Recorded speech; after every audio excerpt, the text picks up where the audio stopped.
Atlanta. 9 in the morning couldn't come soon enough. The last 6 days had been the longest of her life, and the most conflicted. She missed him, but she'd also spent every day since he left stressed about his return. This whole relationship thing was still new and left her off-kilter some days. She hated that. Hated to feel clueless about things most 23-year-old women took in stride. She could kill a demon 6 different ways, but she had no skills to cope with the changes that living with a man had brought about. Storm had moved in with her just hours before he'd been asked to leave and track the troll killer. Less than 1 day of living together, and it had been a major fail on her part. Giggles erupted nearby.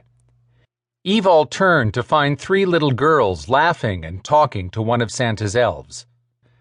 Without a preternatural loose in here, all the families visiting tonight would normally be perfectly safe with Stone Mountain's top-notch security staff. Evalle gave the elf a once-over and got nary a ping on her internal radar. She smiled at the girls, who were obviously having a great time. "I'll keep you safe, too." What would it have been like to grow up as a normal girl? One who hadn't spent her first 18 years locked in a basement. Khaki Guy stepped into view again and pulled Evalle's gaze from the girls. Finally, he was where she could get a really good look at him. Not quite 6 feet, average-looking male with brown hair. He stood on the edge of all the activity as he eyed the bustling crowd entering and leaving Memorial Hall, where Santa was holding court. His appearance fit right in with the suburbanites, but no one else out here stood that still or watched with predatory intensity. Monsters came in all types, human and non-human. Evalle had faced both. This guy's gaze latched onto the 3 little girls and tracked their forward movement. He wore a blank expression. Energy buzzed in the air for a moment, then disappeared so fast she couldn't pinpoint where it originated. In the next second, the man's face blurred. "Gotcha. You'll have to wait your turn for Santa, lady," a female voice said from close behind. Evalle wheeled around, blowing out a breath that fogged in the chilly air. "Don't do that." Adriana LaFontaine's lips angled up on one side with her signature half-smile. "What? Catch you zoning out?" "Don't sneak up on me," Evalle scowled, and turned back quickly to look for Khaki Guy. But she immediately regretted admitting that the Sterling Witch had managed to do just that, sneak up on her. "I was not zoning out. I was watching a potential perp." "Crud!" The space where he'd been standing was vacant, and the little girls were gone too. "What?"